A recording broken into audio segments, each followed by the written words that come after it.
Preview.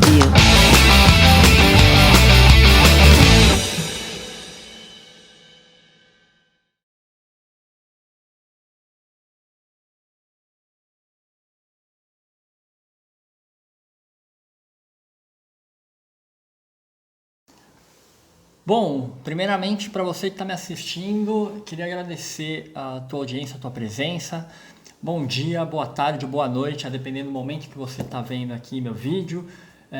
Eu sou um cara muito direto, pretendo ser muito curto para falar um pouquinho sobre agenciamento marítimo internacional. Meu nome é Thiago Aló, eu sou advogado, atuo na área já há um bom tempo. Eu atuo no escritório Rubem Viegas Eliana Aló Advogados. A gente atua preponderantemente em praticamente todas as matérias do comércio exterior. Hoje a nossa grande carteira é de agentes de carga e agentes marítimos. Então, queria agradecer a Emiló, inclusive, por ter me convidado para falar disso rapidamente aqui nesse canal do YouTube da Emiló. E sem mais delongas, eu queria entrar aí num primeiro assunto. Vocês vão ver até que eu faço meus vídeos aqui muito de improviso, né?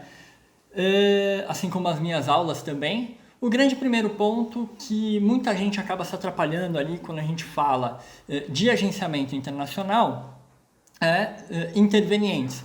Se eu tivesse uma lousinha aqui para escrever para vocês, a primeira palavra que eu escrevo na lousa nas minhas aulas é exatamente essa: intervenientes. O que isso quer dizer?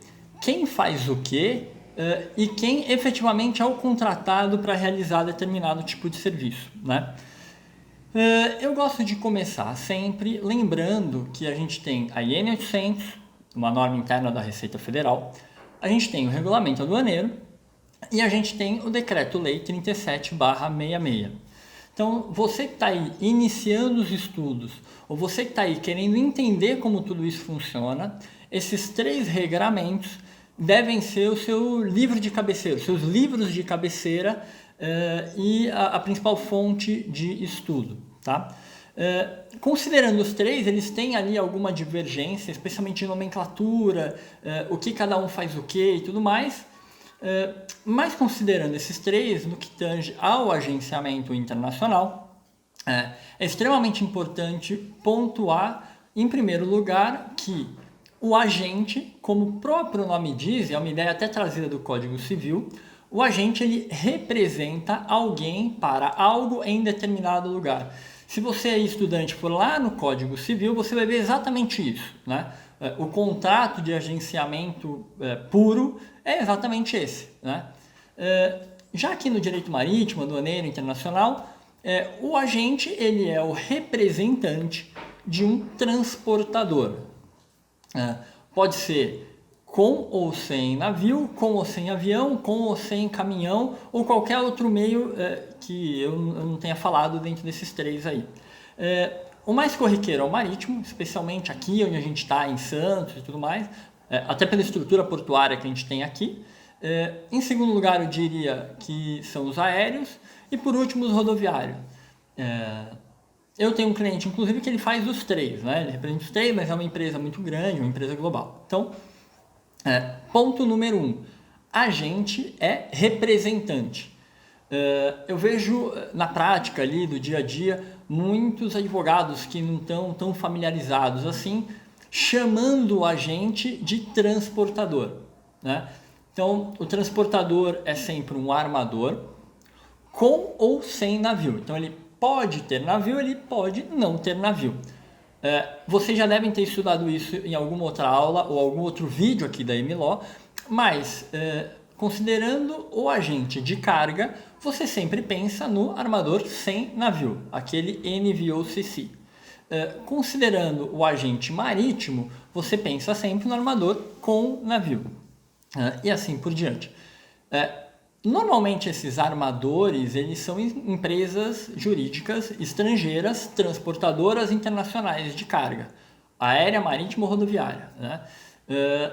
eu nunca vi, né, em todos esses anos, acredito que quem está me vendo e também milita nessa área há muito tempo nunca viu, nenhum BL, nenhum conhecimento de transporte na importação emitido por uma empresa brasileira. Então, é sempre emitido lá fora, especialmente porque existe uma obrigação dele ser emitido na origem e acompanhar a carga no transporte.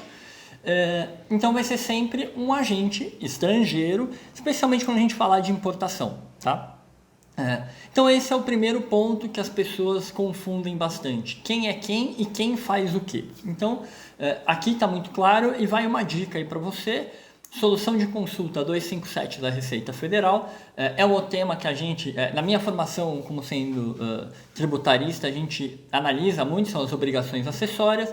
Essa solução de consulta que eu falei agora para vocês, ela trouxe para o nosso dia a dia qual seria a aplicação de uma determinada obrigação acessória tributária, de caráter meramente instrumental, mas não deixa de ser tributária, para a nossa área. Então, essa solução de consulta, junto com a IN, Regulamento Aduaneiro e o Decreto-Lei que eu falei lá no comecinho, eles te ajudam a entender exatamente todo esse processo e como a própria Receita Federal entende isso. O segundo ponto, que sempre tem muita confusão, é despachante aduaneiro é agente de carga, né? Não, e essa é uma pergunta que quem faz normalmente é quem atua na prática e está fora do ramo do direito.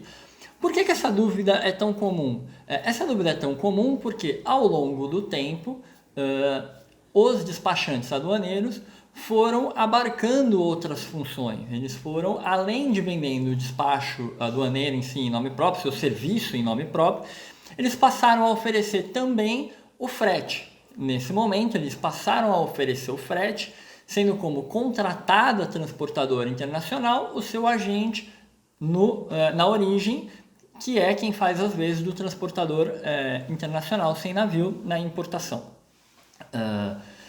Essas são algumas dicas práticas aí para você que está começando seus estudos, que você acaba vendo só essas palavras aí em livros, né? Não dá para entender exatamente quem faz o quê, quem é quem.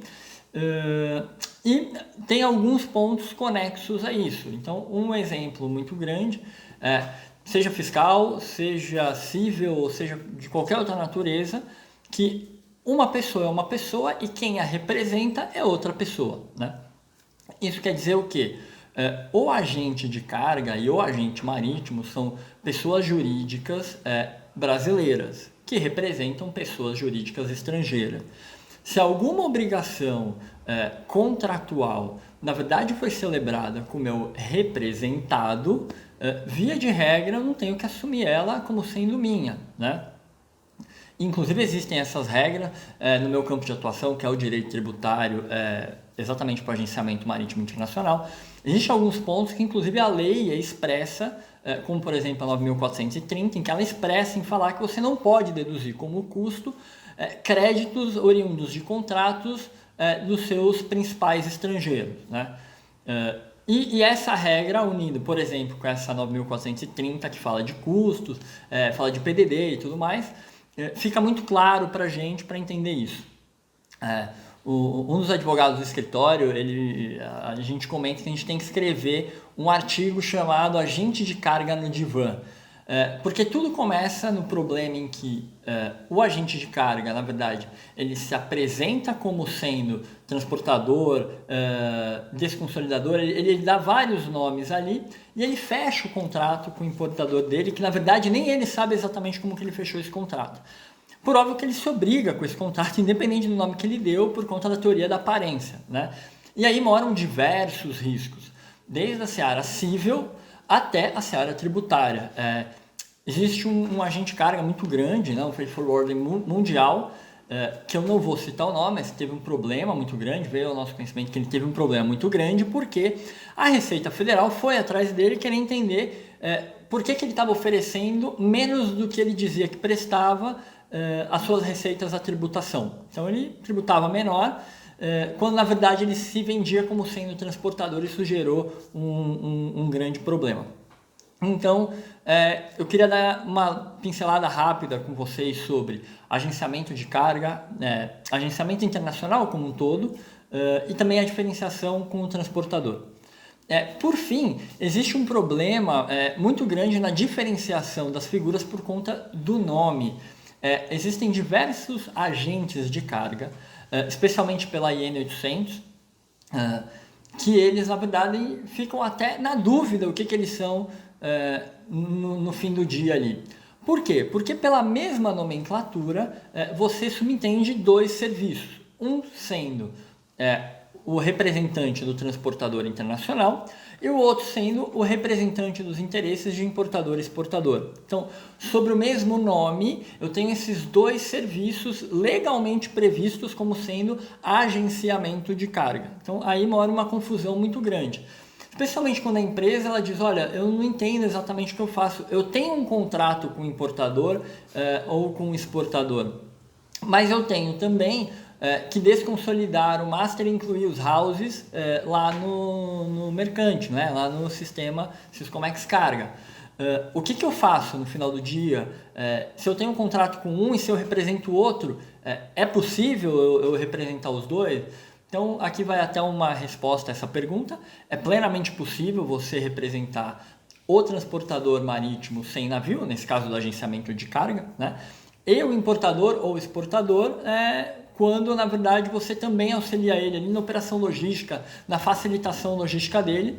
E isso na prática, vocês aí que estão começando a entender como tudo isso funciona, vocês vão ver que isso na prática traz inclusive o despacho aduaneiro também para a mesma empresa. Então, às vezes é engraçado, a mesma empresa, o mesmo agente, digamos assim, ele representa o importador, ele representa o transportador internacional e também oferece seus serviços de despacho.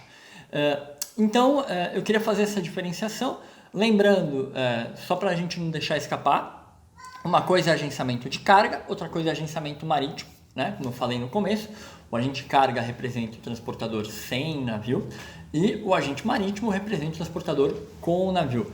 Leia-se ou com avião ou com qualquer outro meio de transporte, tá certo? Então, prometendo estar dentro dos 10 a 15 minutos que a Emiló me disponibilizou para fazer esse vídeo para vocês, fazendo até de improviso aqui. Queria deixar depois meus contatos, de alguma forma entre em contato com a Emiló se tiver alguma dúvida, se quiser falar comigo. De novo, meu nome é Thiago Aló, meu LinkedIn é exatamente esse. Se você colocar no Google, possivelmente você me acha lá, especialmente nas minhas redes sociais.